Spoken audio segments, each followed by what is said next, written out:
Alright, let's dive into something I've been itching to talk about, underrated action movies on Netflix that seriously deserve more love.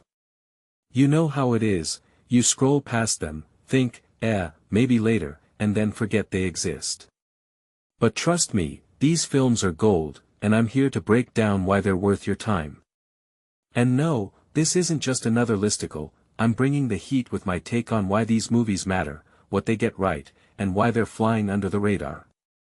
First up, let's talk about Carry On. On the surface, it's a Christmas Eve airport thriller with Taron Egerton playing a TSA officer who gets blackmailed into letting a suspicious package through. Sounds like your typical high-stakes action flick, right? But here's what's fascinating, the movie doesn't just rely on explosions and car chases.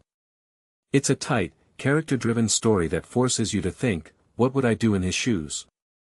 Personally, I think what makes this really interesting is how it blends everyday settings with life-or-death tension. Airports are mundane, we've all been stuck in one, but this film turns that familiarity into a ticking time bomb. It's a reminder that action doesn't always need a superhero or a futuristic setting to feel urgent. Now, let's shift gears to Triple Frontier. This one's a heist movie, but it's not about stealing gold or jewels. It's about a group of ex-special forces guys trying to rob a drug lord. What many people don't realize is that this film is less about the heist itself and more about the moral decay that comes with it. These guys aren't heroes, they're flawed, desperate, and making choices that unravel their lives. In my opinion, the real action here is internal. It's about greed, loyalty, and the question of whether anyone can truly walk away clean. If you take a step back and think about it, this movie is a commentary on the cost of chasing one last payday, something a lot of us can relate to, even if we're not robbing drug lords. Next, the gray man Ryan Gosling as a CIA operative on the run. Sign me up. But here's the thing, this isn't just another spy thriller. What this really suggests is that the genre can still feel fresh when you focus on character over chaos. Gosling's court gentry isn't just a killing machine, he's a guy trying to expose the truth while staying alive. The action sequences are slick, but what I find fascinating is how the film uses them to reveal his humanity. It's not just about the car chases, it's about why he's running in the first place. This raises a deeper question, in a world of secrets and lies, who can you trust? Now, let's talk about Lost Bullet. This French action thriller is a masterclass in practical stunts and grounded storytelling.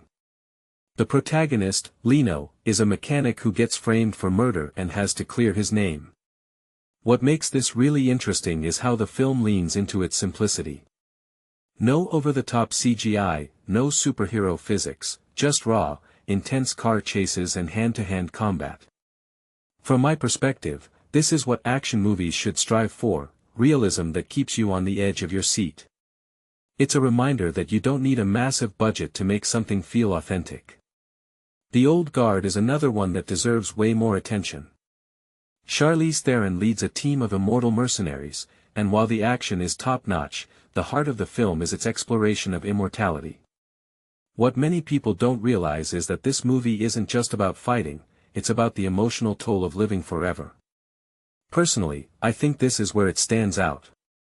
It asks, what's the point of immortality if you're constantly losing everyone you love? It's a question that sticks with you long after the credits roll. Extraction is a no-brainer for action fans, but let's dig deeper.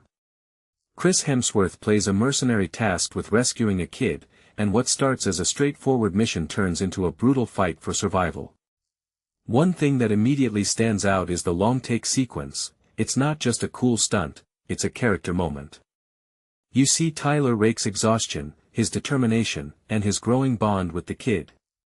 In my opinion, this is what elevates the film. It's not just about the action, it's about the human connection in the middle of chaos. Finally, Day Shift. Jamie Foxx as a vampire hunting pool cleaner. Yes, please. This movie is a wild ride that blends action, humor, and horror in a way that feels completely fresh. What makes this really interesting is how it subverts expectations. It's not just a comedy, not just an action flick, it's a genre mashup that keeps you guessing. From my perspective, this is the kind of risk-taking that Netflix should be celebrating. It's fun, it's fast-paced, and it doesn't take itself too seriously. So, here's my closing thought: these movies aren't just underrated, they're misunderstood. They're not trying to be the next Mission Impossible or John Wick. Instead, they're carving out their own space, telling stories that feel personal, grounded, and surprisingly thoughtful. If you've been sleeping on them, now's the time to give them a shot. And hey, if you disagree or have your own picks, let me know in the comments. Let's keep this conversation going, because honestly, these films deserve it.